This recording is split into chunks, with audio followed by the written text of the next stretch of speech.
Tell me what you're doing on this hike. Well, I'll be putting one foot in front of another until I get to the top of that hill. What happened last time you went on this hike? I got to Subdome, but it was about sunset, and I got scared and didn't summit. I think that my fear was justified, and I don't feel ashamed of my fear.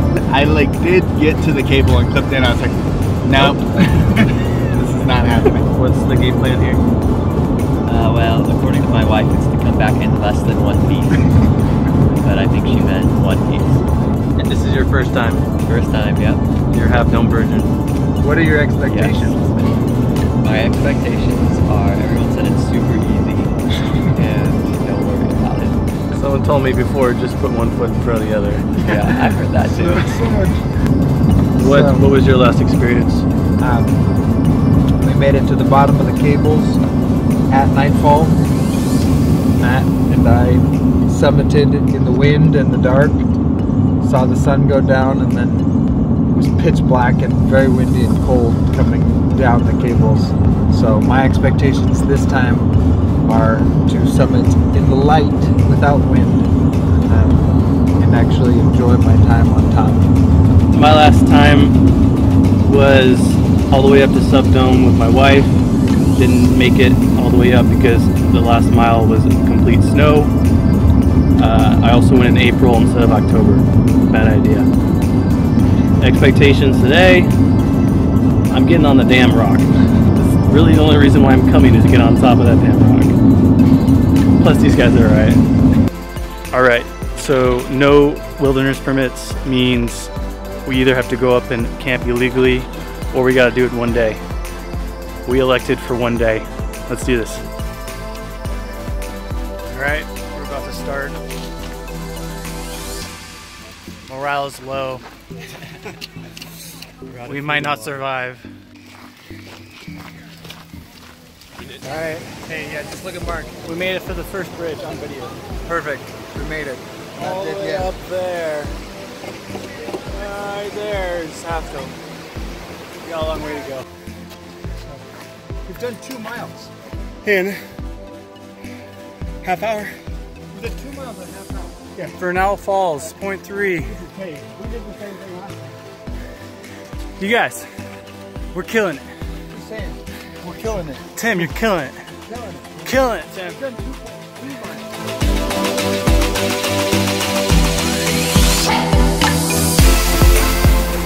There's Tim. There's a waterfall. That's where we're going. All the way up all that.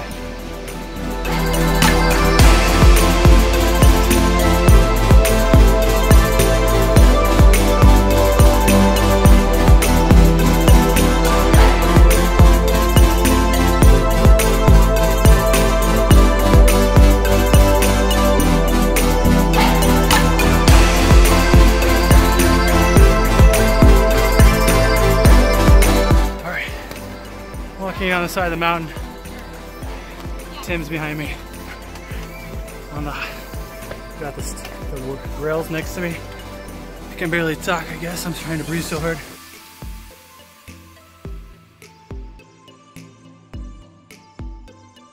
In this canyon right here, we started, went all the way up,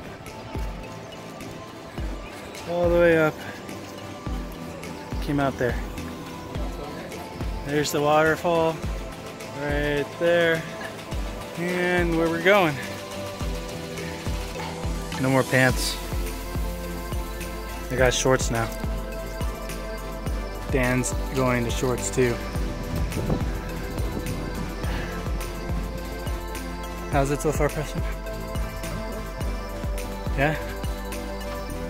Is Half Dome like everything you expected it to be so far? Yeah. Yeah.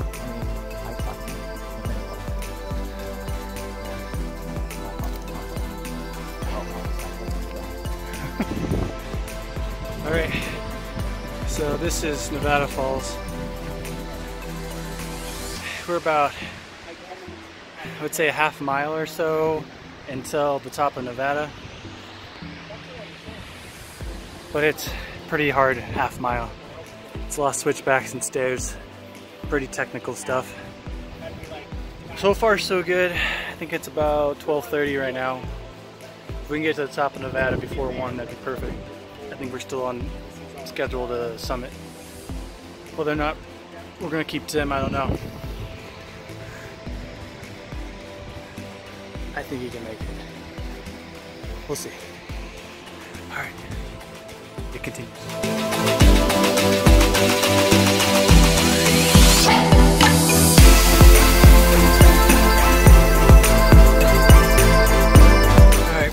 We're at the top of Nevada, eating food, refueling. 1:15. We're going for it.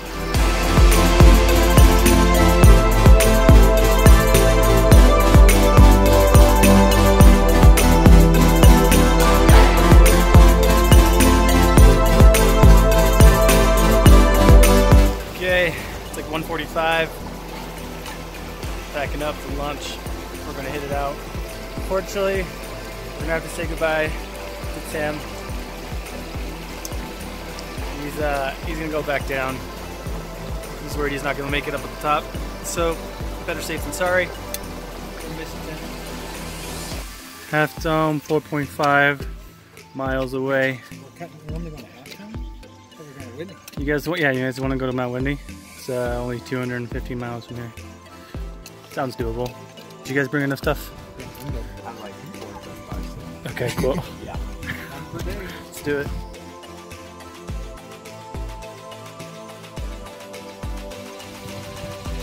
Dan's trying to get to Subdome the shortcut way. I don't think he's gonna make it. There is Half Dome, and peeking through the trees right there is Subdome. We gotta go all the way around. Probably about 4 miles out right now. Damn. But we don't care about that. We go anyways. I am currently 2 miles away from summiting. Summiting right now. As you can tell, I'm all by myself. About 20 minutes ago, I think I came down with elevation sickness, altitude sickness, whatever they call it, and I've been throwing up. I felt like I wasn't able to continue on. This is like the first time I felt like I should, for my safety, stop and not keep going. Stomach's still a little queasy, I'm a little shaky. Every so often I get a little lightheaded, so I feel like to go up even farther would be a mistake. And not only that, but I was totally slowing down the rest of the guys. So Dan and Preston kept going, and my plan is to make my way back down to the car slowly. A lot of breaks, take it easy. We were a little worried about safety, and splitting off from everybody, but honestly, there's so many people on this trail, I'm not like alone by any means. So if something really happens, an emergency, I wouldn't be alone. Anyways, it's a bummer. I'm pissed. This is the second time I've come here and not summited. Each for a different reason. First time weather, second time sickness. But at least Dan and Preston, I hope they get to the top. Anyways, I'm gonna make my way down now. Descending is a lot quicker and easier than coming up, so at least I have that going for me. And we already lost Tim earlier. We're dropping like flies. But no, Tim's down there already, so I can just go join him down at the car and wait for the guys to get back. I'm kind of at that point where I just feel crappy enough that all I want to do is just go and sit and relax and feel better. But I can't do that until I get to the bottom, so. Got 5 miles ahead of me. Let's do this.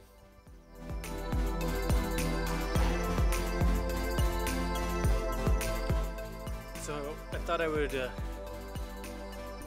explain some of my thoughts for turning around.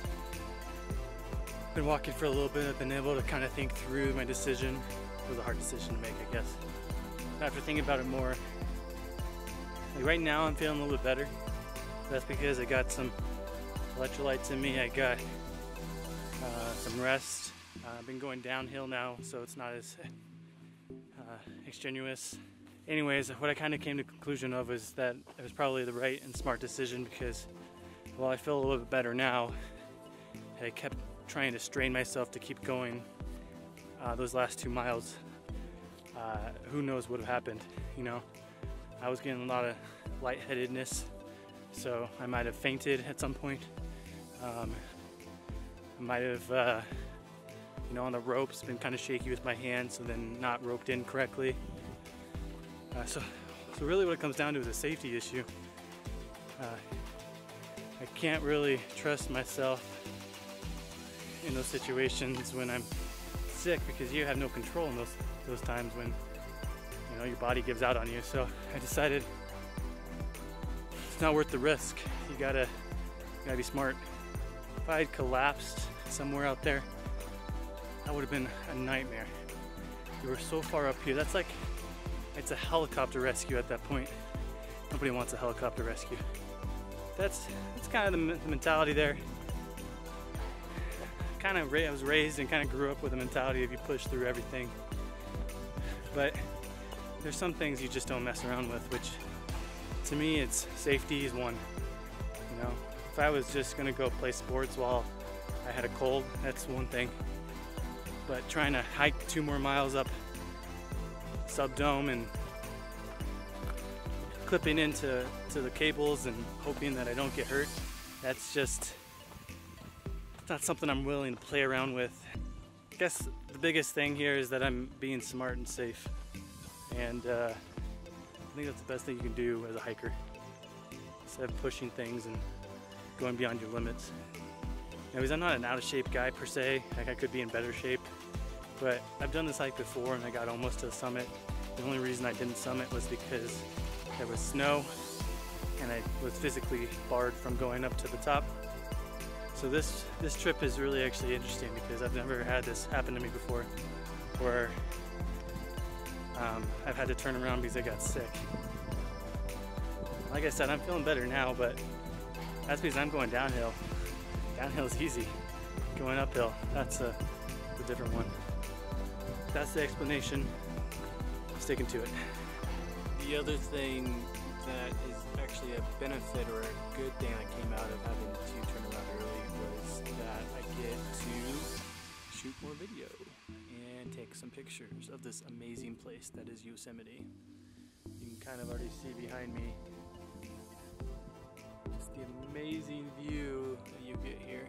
As part of my staying safe, I decided I would keep making small stops along the way down, just to make sure that my blood sugar isn't going down too low, I'm not lightheaded, and I'm not gonna like throw up again or something like that. So what I decided is if I stop at the right time, it'll give me the chance to do some photography and some videography at the same time. Take the breather, get some shots in, and just really take in and enjoy where I am. Even though I didn't get to the top, doesn't mean I can't enjoy where I am.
This is Bernal Falls.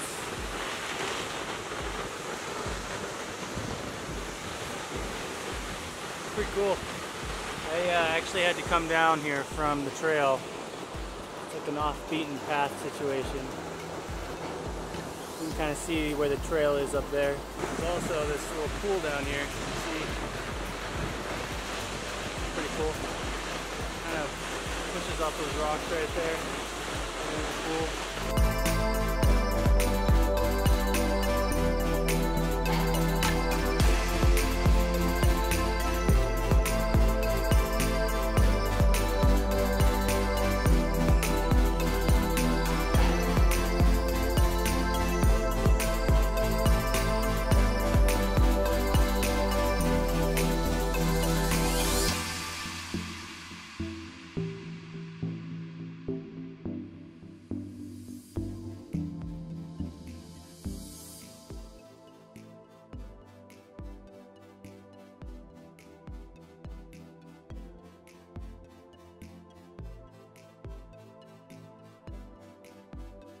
Okay, I just hit the valley floor.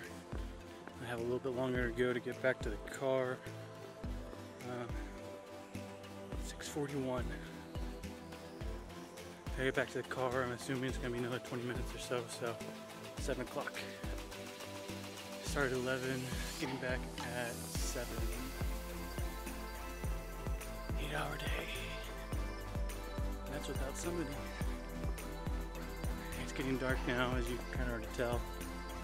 But expecting Dan and Preston to get back down. They got on the summit when I think they did. They should be about 3 hours behind me. So I got 3 hours to kill once I get back to the